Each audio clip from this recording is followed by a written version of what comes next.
Oh, j'aimerais bien bricoler ce petit carburateur, mais j'ai pas bien les outils là, pour faire ce. Ah bah le dock, justement. Ah, bah, J'ai le ce qu'il dock. faut. Ouais. Regarde. Ça, c'est une caisse à outils? Ouais, c'est pour le salon de jardin, ça, non? Bah quoi, ça te plaît pas? Bah non, moi j'aimerais plutôt voir quelle est la caisse à outils à avoir chez soi, Madine 3AS Racing.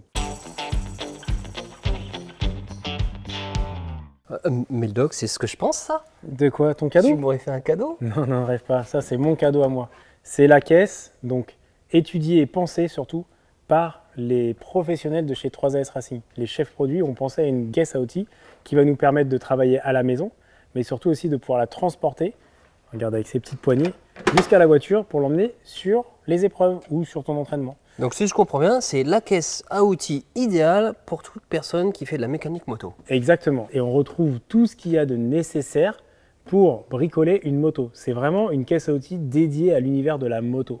Et donc ça, c'est vraiment un peu la caisse indispensable à avoir. Regarde, quand on lève ça, regarde comme ça biche. C'est magnifique. Le capot ouvert, comme on appelle. On va retrouver donc la fameuse clé en T. Alors là, il y a quand même quelque chose qui a été très bien pensé, c'est que c'est une seule clé en T, d'accord? Là, c'est le T, mais il y a surtout tous les embouts interchangeables, d'accord? Donc les embouts interchangeables pour du Sipan, donc BTR, les embouts interchangeables pour le Torx, d'accord? Donc notamment les européennes, souvent, d'accord? Et on va retrouver aussi les empreintes cruciformes, pas oublier les empreintes cruciformes, très pratiques avec le T.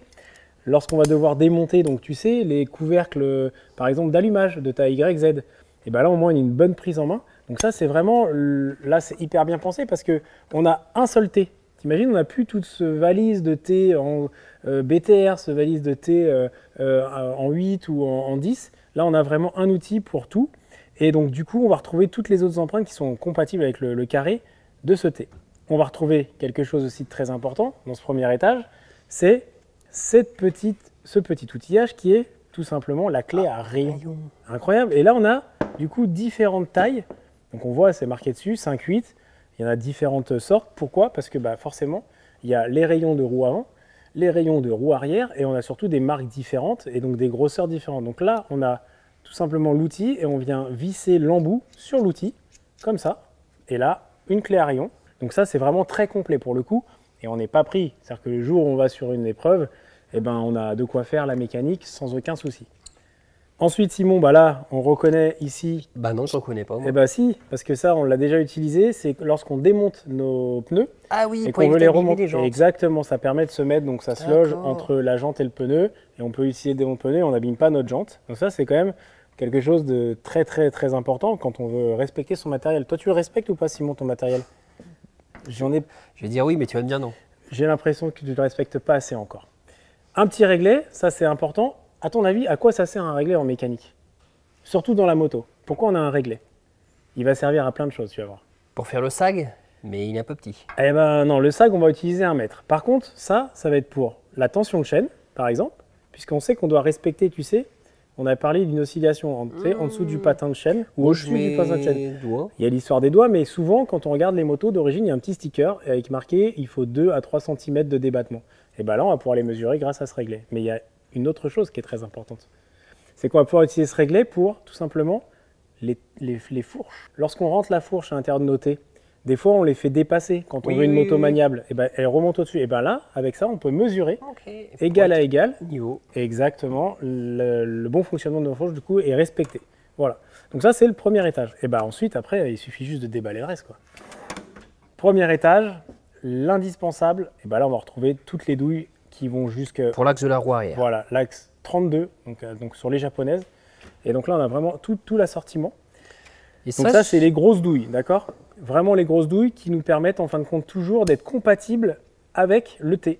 Donc là, ça c'est encore une fois un T qui va nous permettre de faire du 8, du 10, du 12, du 14, d'accord? Donc ça c'est quand même hyper intéressant.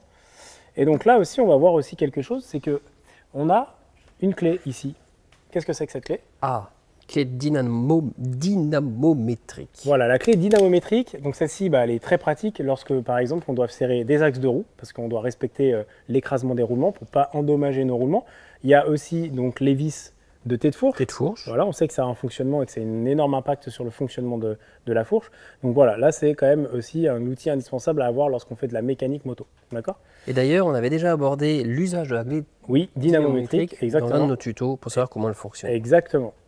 Bah après, donc des différents rallonges, d'accord, qu'on va retrouver avec les petits carrés et les gros carrés avec les clés à cliquer qui vont servir pour utiliser en fin de compte nos douilles. Ici. Ah, je me souviens ça. Les ressorts de pot d'échappement. Exactement, ressort de pot d'échappement 2 temps ou 4 temps d'ailleurs, mais en tout cas, ça c'est la chose qu'il faut avoir impérativement dans ces caisses à outils. Quand on doit démonter un échappement, et ben, il y a forcément des ressorts à retirer. Donc là, au moins, on n'est pas embêté et on peut les retirer sans problème. Hyper pratique, là on retrouve. Voilà, les cliquets, tout simplement, avec le gros carré et le petit carré. Ici, on a quelque chose qui ressemble à un peu un Teletubbies. Regarde, c'est quoi ça à ton avis? Un graisse-câble. Graisse-câble, exactement. Donc là, c'est le fameux graisse-câble universel qui permet de graisser les câbles d'embrayage, d'accord? Donc ça, c'est vraiment aussi quelque chose qu'il faut avoir parce que bah, ça arrive qu'il y ait de la saleté, de la condensation et on n'est pas pris non plus. On a toujours aussi un bon fonctionnement de l'embrayage et surtout, on n'a pas mal au bras parce que chez toi, tu as toujours un peu mal au bras. Hein? L'étage du dessous, qu'est-ce qu'il nous offre? Et bien là, il va nous offrir tout simplement... Excuse-moi, j'ai sauté un étage. Heureusement que je le suis, hein, parce que je peux vous dire que des fois, c'est pas facile. Là, Alors Simon... Ça c'est quoi? Et bien ça, c'est tout simplement un démonte-obus, d'accord? Donc ça permet de démonter les obus. Donc quand vous faites une intervention sur une chambre à air, vous pouvez dévisser l'intérieur, donc du coup ce qu'on appelle l'obus, et comme ça, bah, la pression, elle s'échappe d'un coup, et ça permet aussi du coup de pouvoir tout simplement changer si toutefois l'obus peut se mettre à fuir, ça, parce qu'il y a un petit joint. Et il y a différents diamètres, tout simplement. Ah, il y a des gros obus comme ça? Exactement, tout à fait. Très bien. Ici, Ensuite, ça c'est indispensable à avoir. Le fameux démonte-pneus type Michelin. On parle de type Michelin parce qu'il a une forme bien particulière. C'est cette forme-là. Ça c'est Michelin qui a développé ce procédé. Donc ça c'est vraiment le démonte-pneus avec la meilleure des formes qui permet donc un côté pour démonter et un côté pour réassembler. Voilà. Donc ça c'est vraiment le type Michelin. Ensuite, le maillet. Hein, ça c'est pratique parce qu'un maillet ça permet de taper mais sans abîmer. Donc ça pour les axes de roue, hein, je dis ça mais... Normalement, on n'a pas trop besoin de s'en servir, mais ça peut toujours être utile. Hein. Sur mes motos, tu vas dire? Voilà, par exemple, tu vois. Ça, tu sais ce que c'est, ça? Eh ben, oui. Alors, un vas-y. tire-valve. Exactement. Ça permet de tirer la valve, de pouvoir la maintenir. Exactement. Donc ça, quand on va faire un remplacement de chambre à air, notamment, on va l'envoyer et on va pouvoir, venir tirer la chambre à air dans son logement, tout simplement. D'accord? Enfin, l'obus de la chambre à air dans son logement. Ou après, parfois, le doc donne des petites astuces qu'on peut retrouver dans des anciens tutos. Pardon. Exactement. Ensuite, le jeu de clé plate, hein, classique.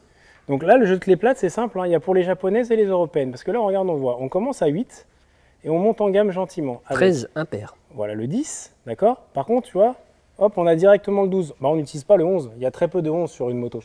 Très, très peu et ça n'existe même quasiment pas.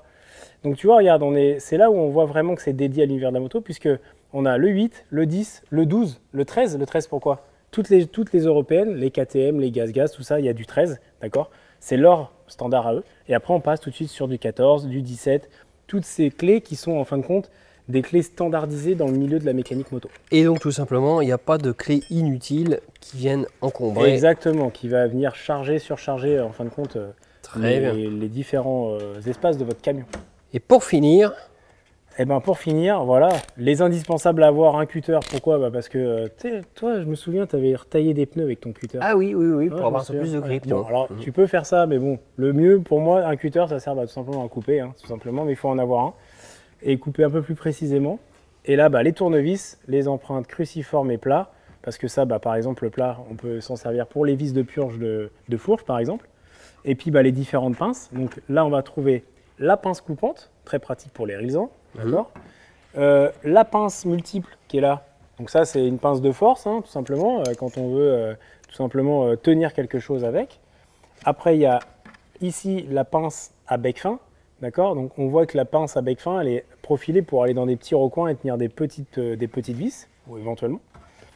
Et après il y aura la pince à clips. Voilà, donc ça c'est une pince à clips qui permet tout simplement, notamment les possesseurs de KTM, qui ont des clips, en fait, donc le pignon de sortie de boîte, il est tenu par un clip, c'est pas une vis comme sur les japonaises. Donc là, on peut ôter le clips Et comme ça, on peut changer notre kitchen, tout simplement. Tout est emmoussé. C'est-à-dire que tous les outils sont tenus par de la mousse et il y a une empreinte. Donc c'est-à-dire que pour les ranger et retrouver leur place, c'est très pratique. Et c'est surtout dans votre voiture. C'est-à-dire que demain, vous fermez cette caisse, vous allez partir. Il n'y a pas le gling, gling, gling, les cloches qui sonnent toute la journée derrière parce que on roule sur des routes un peu abîmées. Et là, au moins, l'avantage, c'est que vous mettez ça, ça ne fait pas un bruit. Et surtout, il suffit juste d'ouvrir la boîte et on observe en un clin d'œil si on a piqué un outil ou pas. N'est-ce pas, la doc? Oui, ça, tu toucheras pas à ça, la pige à casse, là. Bon, en tout cas, j'espère que cette caisse te plaît et surtout vous plaira. Elle a vraiment encore été une fois pensée pour l'univers de la moto. Moi, en attendant, il est hors de question que je la cède à cet énergumène. Je vais la refermer, d'accord? Et je vais la mettre gentiment dans mon atelier. Et celle-ci, il n'y touchera pas. Mais je sais en tout cas ce que le doc va m'offrir à Noël. Bon, en attendant, on se dit à très bientôt. Et puis le doc, merci pour cette présentation. Avec plaisir. Ciao tout le monde.